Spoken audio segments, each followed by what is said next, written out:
All right, let's see. Good morning. Good morning. The light's on. Okay, just got back from a little cardio, went to the gym for a bit, and it was 7 o'clock. 7 o'clock Saturday morning. I worked last night, got the Yukon washed, and today we got to finish the job. Oh jeez. Broken nozzle. Terrible. There it goes. Whew. Been a while.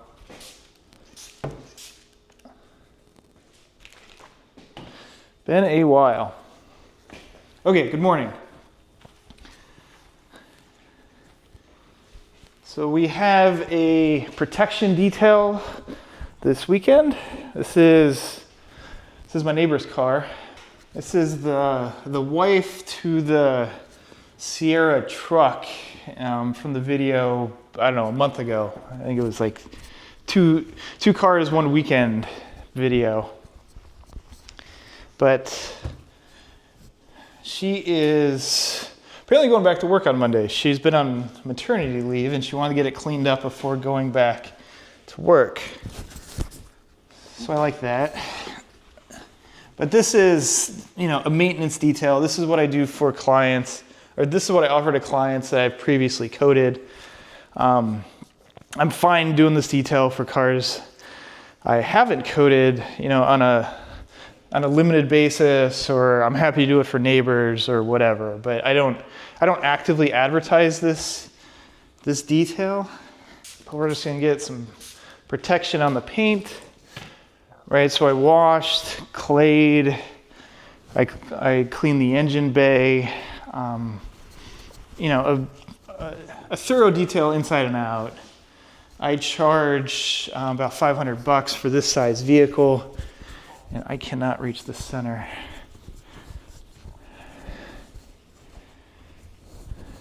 But I'll get this wrapped up today. I should have, maybe 6 hours into this. It's not a big job. Now, fortunately, Brandy takes extremely good care of this truck. Last video I talked about, kind of how I got into this, how I started detailing and why I detail. But maybe today we can talk about how not scaled up, but how I evolved the cars. Somebody asked from a prior video, how do I get clients? But if we go back to the prior video, right, so I talked about a next door post. This one post jump started, getting clients, and that honestly has kept going many years later. I don't advertise.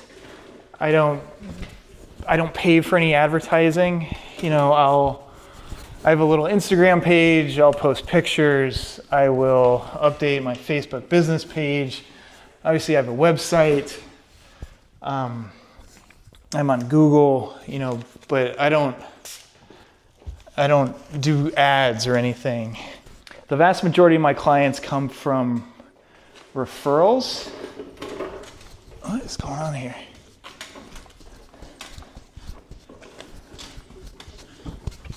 I need another towel.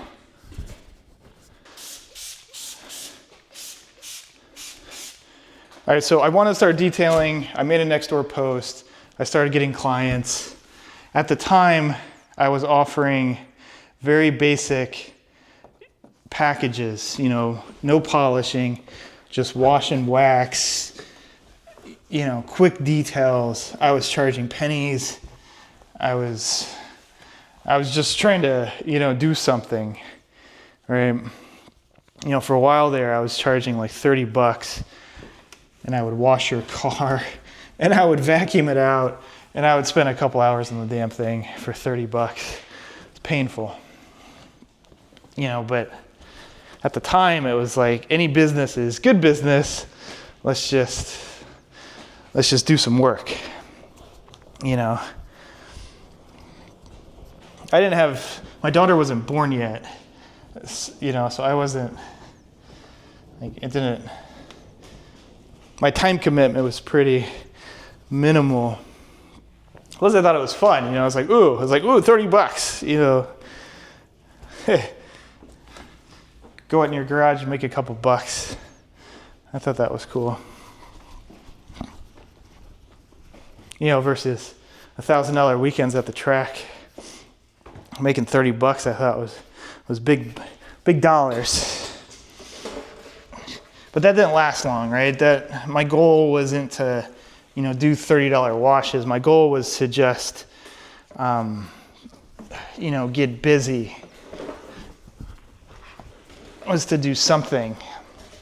And I'm a big believer of each job leads to the next. So I would purposely overwork some of these cars because I wanted the pictures, I wanted, you know, evidence of, you know, improvement. I wanted happy customers, you know, so it was worth it to me because I didn't have a portfolio. I didn't have any prior work. So in those early stages, it was all about, you know, getting work.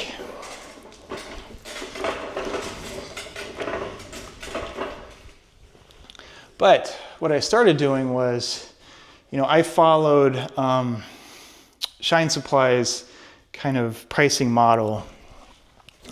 Shine Supply is based out of California. Jeremy Stevens, I think he's a really good asset for the industry. You know, he doesn't bullshit about, you know, products. So in that pricing model, he has, or I had, level 1, 2, and 3. Level 1 being, you know, just a very basic wash, light interior cleaning, put a protectant on it. Level 2 is a polishing package. So we call them a paint enhancement. So you use an all-in-one product. You go over the car with a machine, you give it a light machine polish, and you're putting protection down at the same time.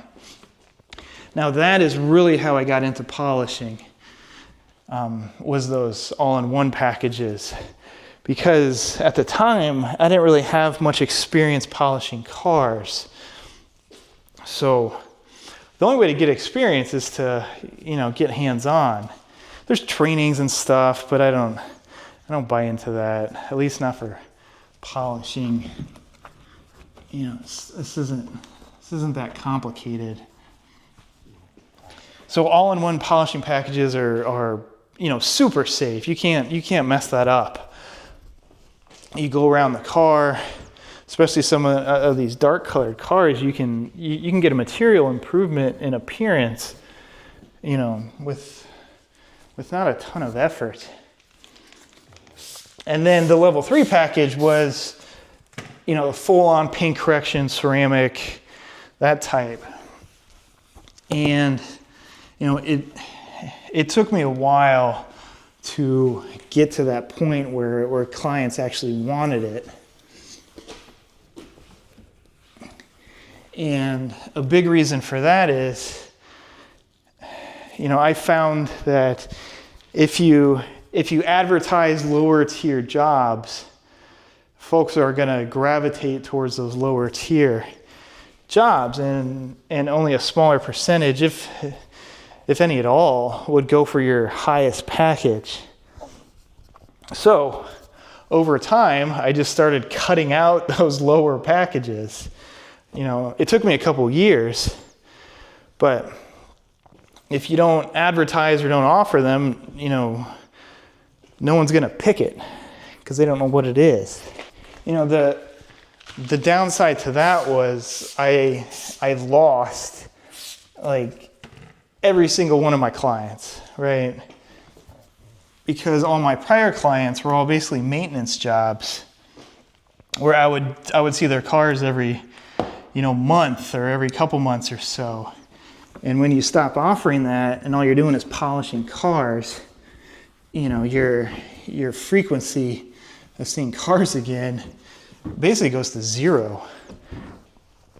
So from a cash flow perspective, you're a ton worse going from maintenance to ceramic jobs because you're forfeiting all the maintenance.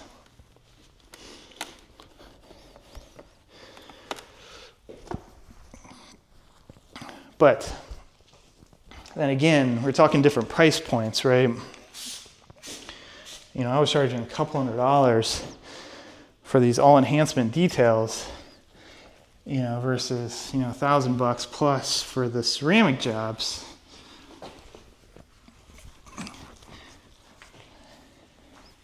But I think, even when these other detailer guys would reach out to me with questions, they'd be like, how do I get in the polishing? How do I get in the ceramics? And how do you find clients for that?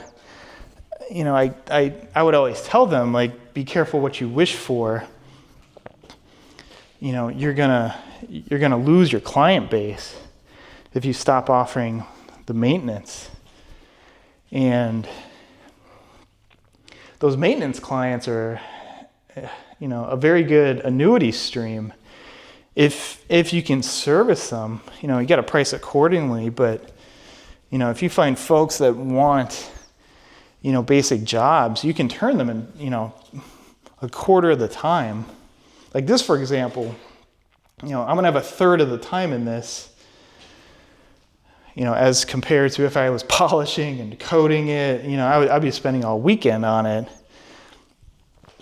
So I think you get to the same place with the maintenance versus the ceramic. It's just how many cars do you want to turn? Now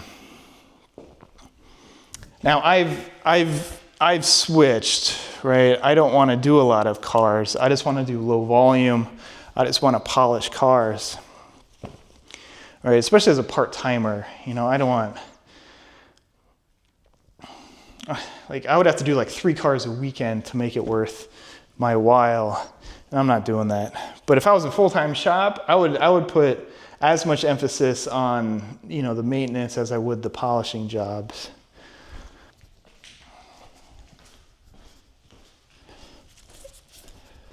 And the other thing that I did a lot of was I did little short videos. I think if you're trying to charge a premium, or if you're trying to charge at this higher price point and get these more, expensive details, I found that people want to see who the person is. I get lazy with it too, especially as of late, but, people want to see who's working on their car. People want to hear what you're doing. Just posting after photos, which I do a lot of the time, I think is hindering growth. I can remember a couple times where just on Instagram, after I finished the car, I would, just do a little video. I'd walk around the car. I talked about what I did, but I would show my face. And a couple times, I would get replies to those videos of clients saying, hey, when's your next available? Let's do this to mine. And it was a really good conversion tool. As opposed to, hiding behind the camera and just, taking pictures of the car. I think people want to see your face. People want to know who's actually working on the car. I'm a one-man band, right? So I'm going to be working on your car. If you go to a bigger shop, you don't know who's going to be working on it. And I think people appreciate that they know who's working on it. But now I've been relying more on these YouTube videos, and I like the fact that like if I get a new client, I'll just send them to the YouTube channel and say, here, you know, I have a handful of videos, different stuff, but here's what goes into these cars, you know, and I think, and people like to see that.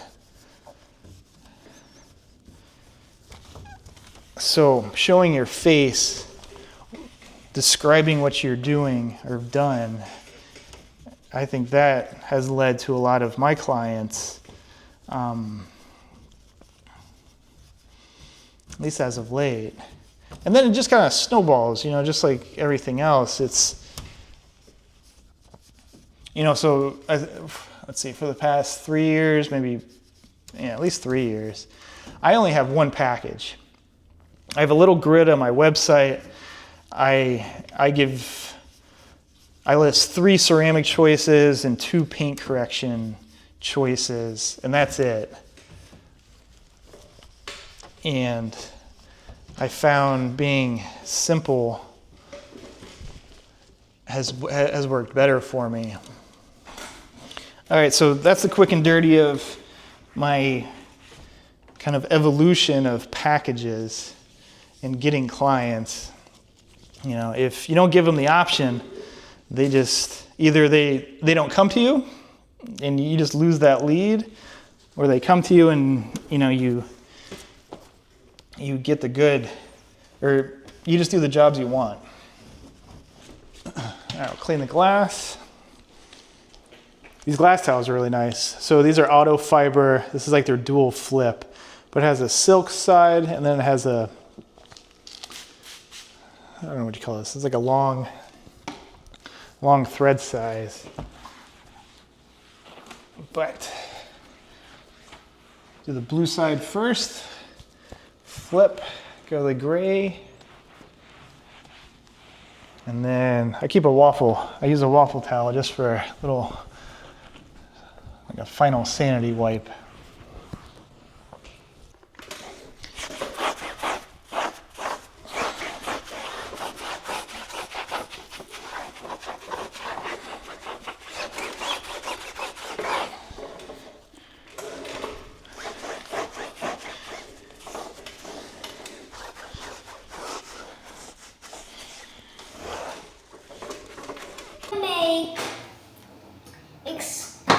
We're gonna make something cool that is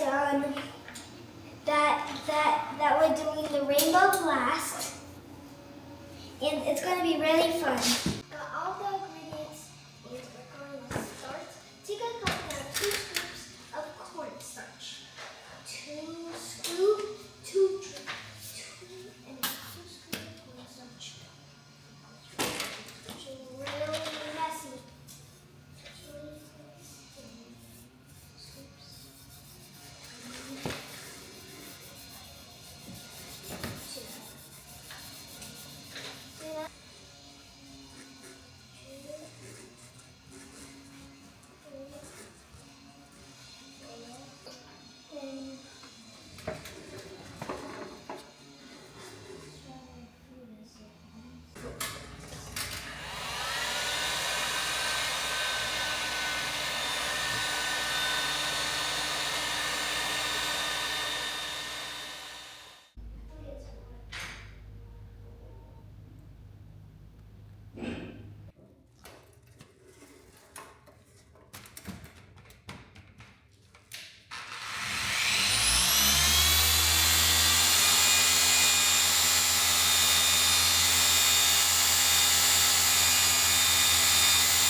But it did take out some of the roughness.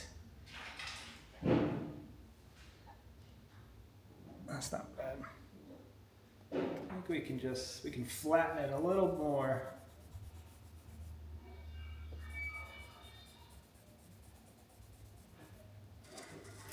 Over here.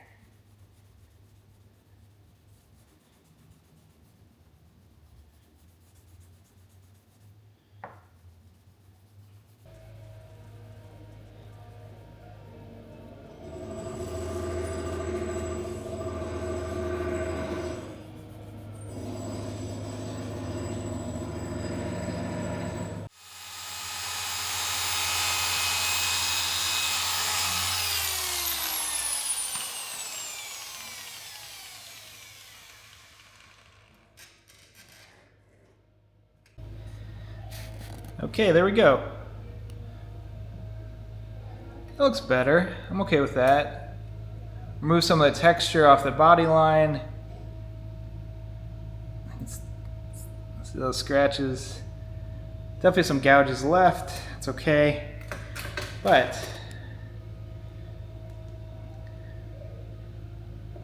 that's not bad. I think she should be happy.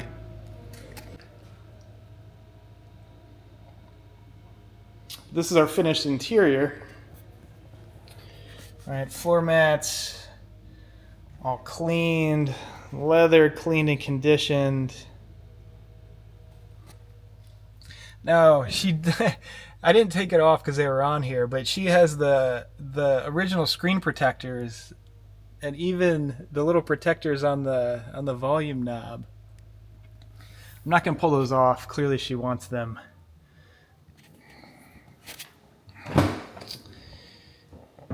These cars are so big. I pulled out the child protector seat when I cleaned it. It's so dark in here, but you get the idea. All right, that's it. I'm done. I like it.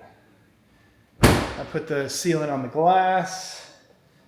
I got the exhaust tips, the wheels done. I'm trying to think. Yeah, that was our little touch-up point there, but that's it. That's a wrap. Thanks for watching.